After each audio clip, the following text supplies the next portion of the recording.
शिक्षा लेखनी परिवार के YouTube चैनल पर आप सभी मित्रों का स्वागत है। हम संधि पढ़ रहे थे। संधि में हमने स्वर संधि के 5 भाग पढ़ लिए। आज हम छठा भाग शुरू करेंगे, पररूप संधि। तो आज का हमारा टॉपिक संधि रहेगा। संधि में हम आगे की संधियां पढ़नी शुरू करेंगे। तो छठा जो भाग है हमारा पररूप संधि।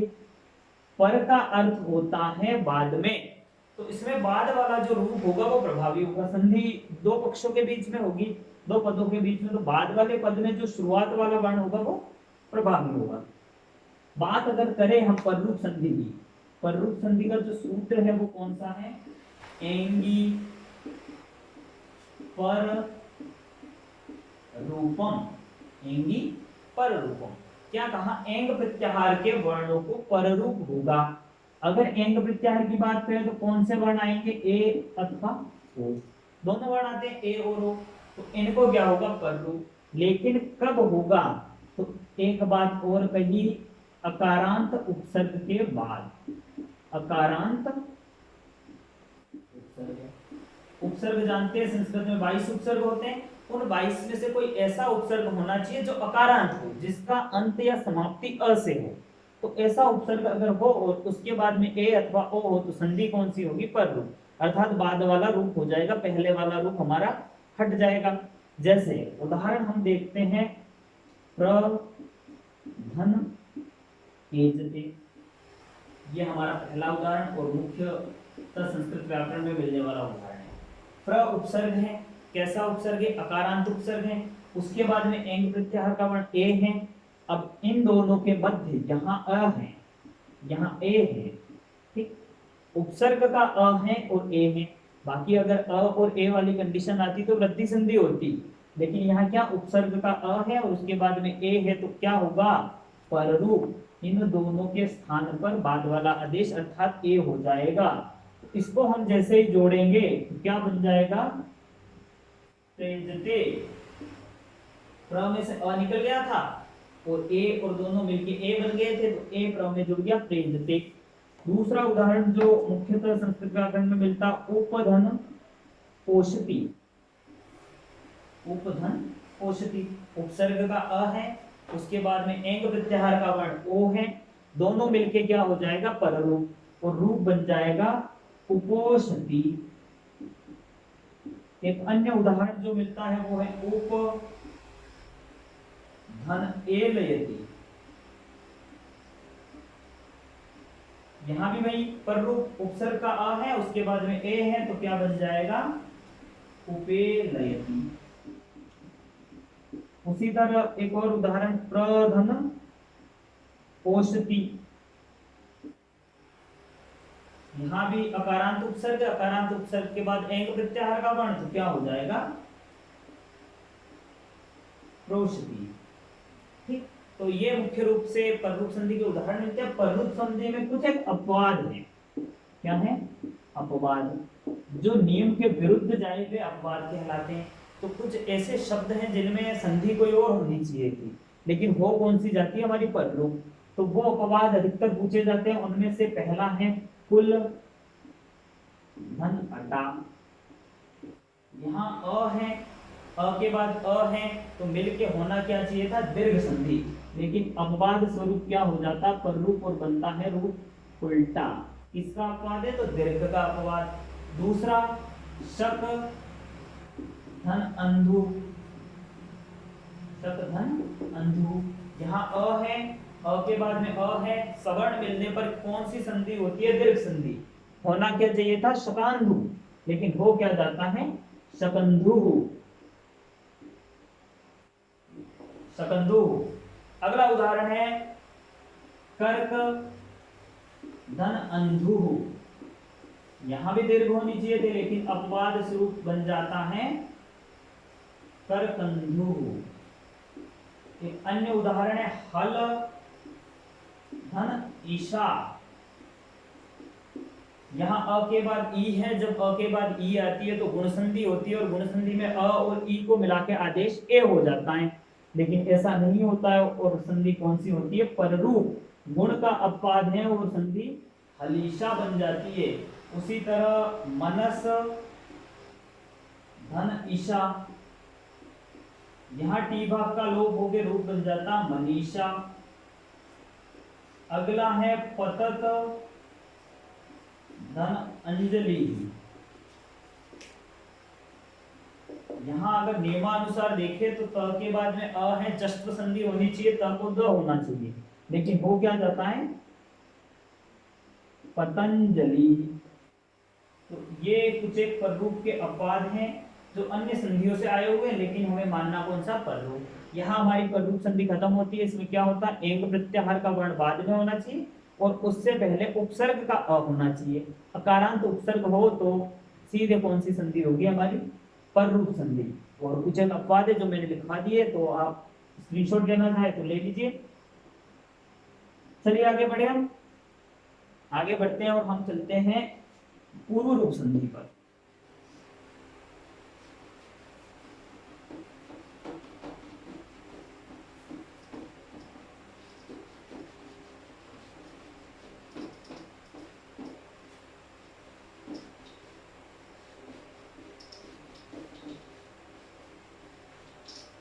चलिए हम चलते हैं 7वां नंबर, पूर्व रूप संधि। इससे पहले वाली थी पररूप संधि। पररूप में बाद वाला रूप प्रभावी, पूर्व रूप में पहले वाला रूप प्रभावी। अब यहाँ क्या कहा, सूत्र देख लेते हैं। सूत्र है एंग पदांताद। एंग प्रत्याहार का वर्ण क्या होना चाहिए, पद के अंत में पहला पद जहां समाप्त हो रहा है वहां पर क्या होना चाहिए, एंग प्रत्याहार का वर्ण।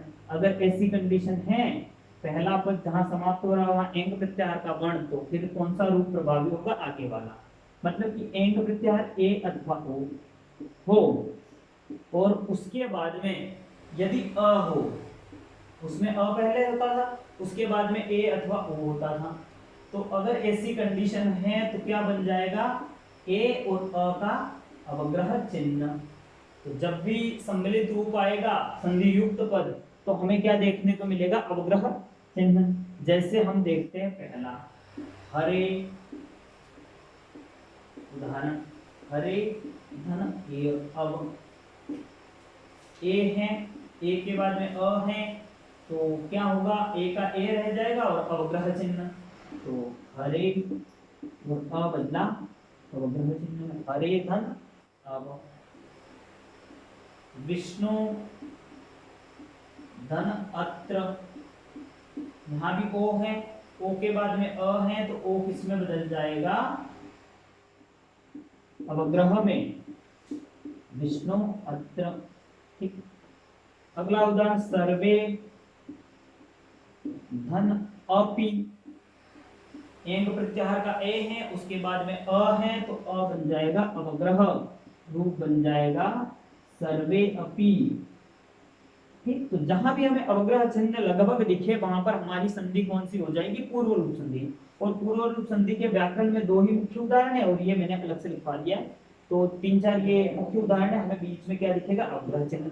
जब भी अलग करना हो तो अवग्रह चिन्ह को अ में बदल दीजिए। तो पूर्व रूप संधि यहाँ पर खत्म होती है। हमने स्वर संधि के सातों भेद पढ़ लिए, पररूप पूर्व रूप जो बाकी थे वो पढ़ लिए, और अगली हमारी संधि जो है वो व्यंजन संधि। अब तक स्वरों के मध्य संधि हो रही थी, अगली संधि हमारी व्यंजनों के मध्य होगी।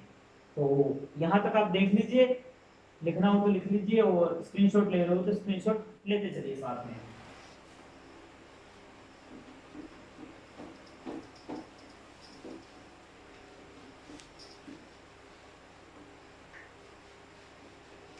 चलिए तो हम चलते हैं हल संधि में, जिसे अगर साधारण भाषा में हिंदी में कहे तो व्यंजन संधि। हमारा जो दूसरा पार्ट था वो है हल संधि। हल संधि। अगर हमारे वीडियो पसंद आ रहे हो तो आप बीच बीच में शेयर भी करते रहिए अपने दोस्तों के साथ, और वीडियो को लाइक और कमेंट करते रहिए। हल संधि की अगर बात करें, इसके हमने कुछ एक भेद देखे थे, उनमें से हम पहले भेद पर चर्चा करते हैं। अब तक हमारे जब हम पद दो देखते थे तो यहाँ भी स्वर और यहाँ भी स्वर हुआ करते थे, लेकिन आगे जब हम देखेंगे तो अब क्या होगा, हमारे व्यंजनों के मध्य संधि। इसमें अगर पहली देखें हम तो चुत्व संधि,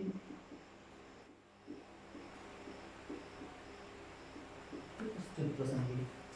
थोड़ी सी हार्ड पड़ती है, देख लेना बराबर। स्तुत्व संधि, स्तुत्व संधि का जो सूत्र है वो है स्तोह, चुना, स्तु। क्या कहा? स्तोह अर्थात स और तवर्ग, श और चवर्ग और श और चवर्ग, 4-5 बातें कह दी एक साथ। अब उनको समझते हैं। क्या कहा कि स्तोह अर्थात स और तवर्ग, तवर्ग में कौन कौन से वर्ण? त, थ, द, ध और न। ये तू से तो हो बना है षष्ठी एकवचन में। तो स और तवर्ग के वर्ण किस में बदलेंगे? श और चवर्ग के वर्ण में। तो स बदलेगा श में, चवर्ग का च, च, ज, झ और ई में। तो स और तवर्ग के वर्ण क्रम से श और चवर्ग में बदलेंगे। लेकिन कब बदलेंगे? जब बाद में क्या हो? श और चवर्ग का कोई वर्ण, चवर्ग का कोई वर्ण, चवर्ग का कोई वर्ण अर्थात यही श और च, च, ज, झ, इनमें से कोई बाद में हो और उससे पहले इनमें से कोई हो तो वो किस में बदल जाएगा? इसमें स हो तो श में, त हो तो च में, थ च में, द ज में, ध झ में और न इ में। उदाहरण देखें हम। तो पहला उदाहरण हम देखते हैं। हरि स धन शेते। क्या कहा? स और तवर्ग के वर्ण के बाद यदि श और चवर्ग का वर्ण हो तो क्रम से बदलेंगे। हमारे पास स है, उसके बाद श और चवर्ग के वर्ण में से कोई होना चाहिए, तो श है। तो स किस में बदल जाएगा? श में। तो संधि करेंगे तो हरीश शेते।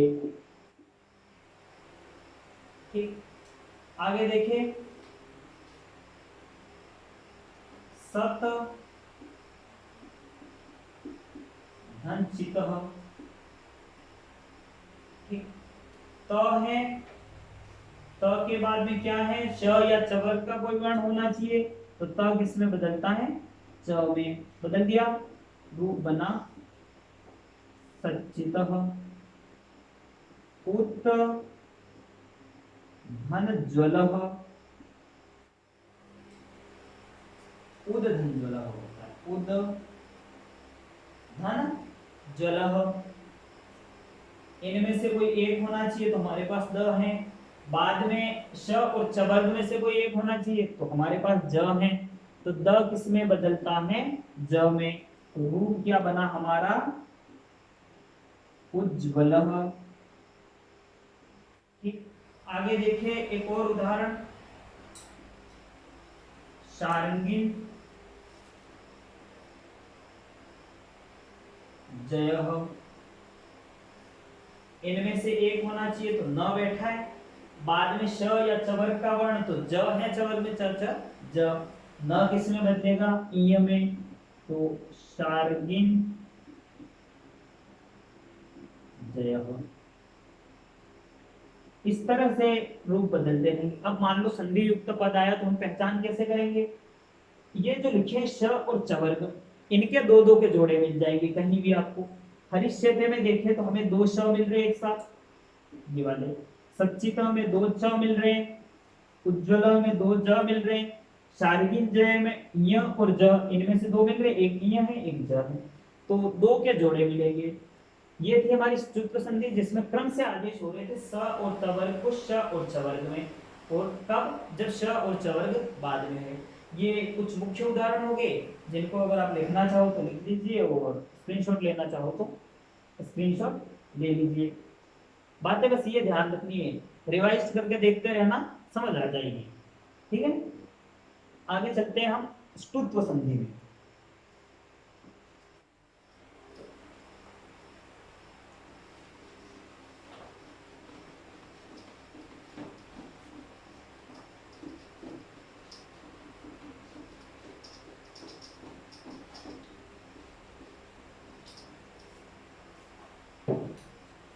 चलिए तो स्तुत्व संधि देखते हैं, बिल्कुल सेम ही संधि है।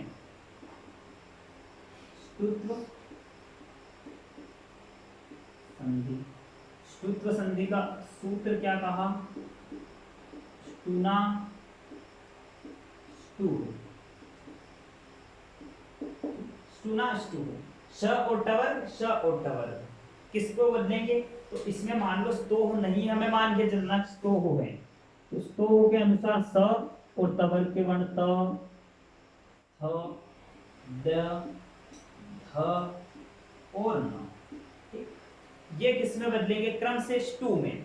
श और टवर्ग में स बदल जाएगा श में, त क्रम से टवर्ग का पहला वर्ण, थ टवर्ग का दूसरा वर्ण ठ, द ड में, ध ध में, और न में।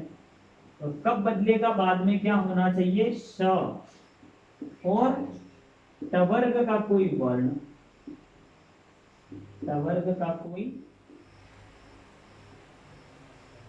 वर्ण। ठीक, टवर्ग का कोई वर्ण होना चाहिए, इतना कह दिया। हम पहला उदाहरण देखते हैं इसमें, रामस धन टिकते,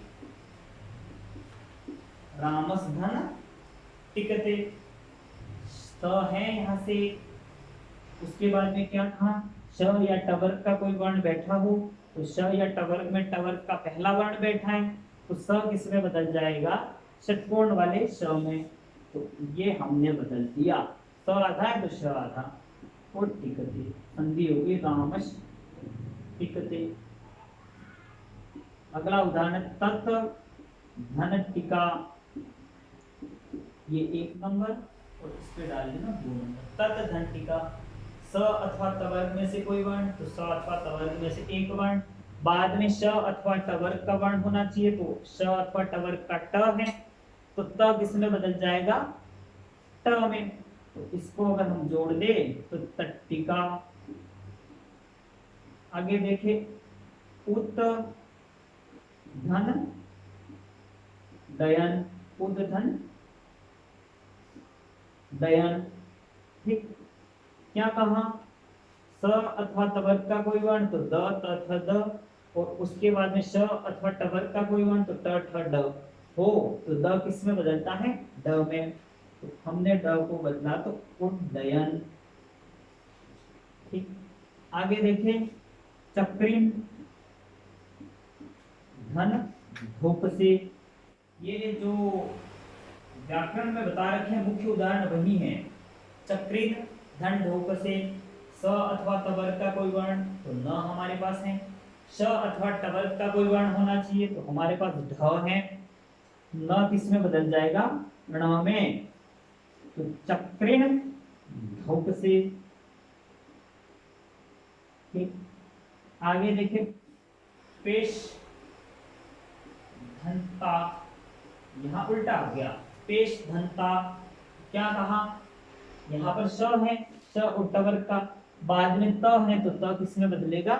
ट में। उल्टा भी चलेगा, तो रूप बनेगा पेष्टा। एक है कृष धन न, कृष कहते कमजोर को, कृष धन न, बाद में न है, उससे पहले श या टवर्ग में से श बैठा है, तो न किस में बदलता है? ण में। रूप बनेगा कृष्ण। ये जो है कुछ मुख्य उदाहरण थे स्तुत्व संधि के।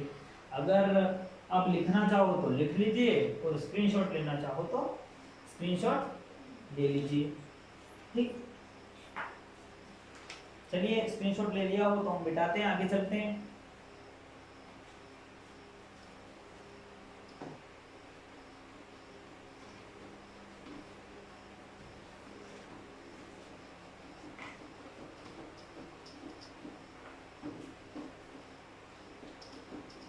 हम आज में एक और संधि ले लेते हैं, छोटी सी संधि है, इसमें ये तीसरा भाग, बिल्कुल सरल भी है, और ये है परसवर्ण संधि। परसवर्ण संधि, परसवर्ण संधि की बस एक पहचान है, आप याद रखना। परसवर्ण का मतलब होता है बाद, पर का मतलब बाद, सवर्ण का मतलब समान वर्ण, तो बाद वाले के समान वर्ण हो जाएगा। और सूत्र इसका सीधा सा हमारा है तोरली ही, तोरली। यदि त पहले बैठा हो और उसके बाद में ल हो, त पहले बैठा और उसके बाद में ल हो, तो ये त किस में बदल जाता है, ल में। आपको जहां भी दो ल एक साथ दिखे तो हमारी संधि कौन सी हुई है, परसवर्ण। और हमें क्या करना है, तोड़कर ल को वापस त में बदल देना। जैसे मैं उदाहरण लिख के बताता हूं आपको, तल्लीन, दो ल एक साथ दिख रहे, कौन सी संधि, परसवर्ण संधि। और परसवर्ण संधि में जब पहले वाला ल टूट के अलग होगा तो किस में बदलेगा, त में। तो विच्छेद क्या हो जाएगा, तत् धन लीन। बिल्कुल सबसे सरल संधि है। उसके बाद में तल्लयः, यहां भी दो ल एक साथ, परसवर्ण संधि।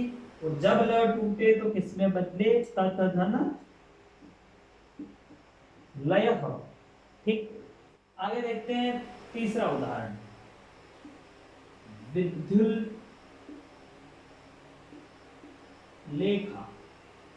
दो ल एक साथ, कौन सी संधि, परसवर्ण संधि। और परसवर्ण संधि में आगे वाला ल टूटता है तो किसमें बदलता है, त में। तो विद्युत धन लेख।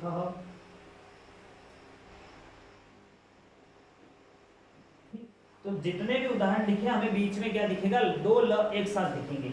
और जहां भी हमें दो ल एक साथ दिखे तो कौन सी संधि, परसवर्ण संधि।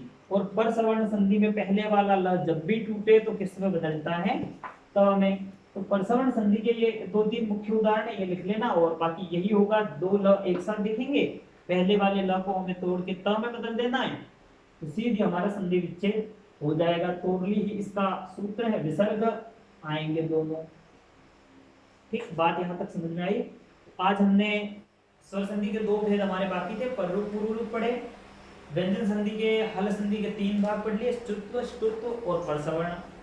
और आपको अगर वीडियो पसंद आ रहे हो, समझ में आ रही हो संस्कृत, तो आप वीडियो को आगे शेयर करिए, अपने दोस्तों तक पहुंचाइए इसको। और हमारे चैनल को सब्सक्राइब कीजिए, वीडियो को लाइक कीजिए, कमेंट भी करते रहिए। और अगर आपको वीडियो पसंद आते हैं तो अपने दोस्तों तक जरूर शेयर करिए, ताकि उनको भी हमारे वीडियो का लाभ पहुंच सके। धन्यवाद।